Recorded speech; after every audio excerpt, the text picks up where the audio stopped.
রাজ্যে বিদ্যুৎ পরিষেবা নিয়ে এক বিশৃঙ্খলা পরিস্থিতির উদ্ভব হয়েছে। বিশেষ করে গ্রাহকরা বিদ্যুৎ পরিষেবা নিয়ে প্রায় প্রত্যেক দিনই নানান অভিযোগ তুলছেন।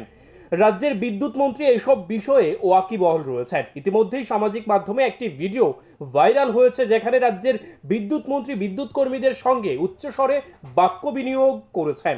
আদতে এই ভিডিওটি সাবরুম ফেডিকো অফিসে কর্মরত কর্মীদের সঙ্গে বাক্য বিনিয়োগ করেছেন তিনি।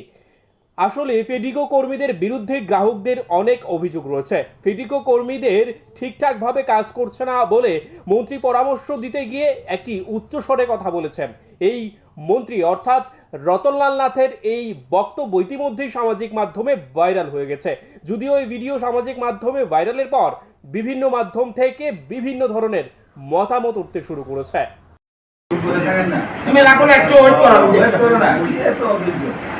আমি তাহলে ওই চ্যানেলটা ফোন করে কই দিব, আজকে বলছো না জিনিস যা বলো সত্য বলো। তোমাদের বারবার বলছি আমার সঙ্গে মিথ্যা বলবে না, আমি কিন্তু হাত উঠিয়ে ফেলবো। আমি দরকার তোমাকে তুলে নিয়ে যাবো, আমাকে চেনো না তুমি।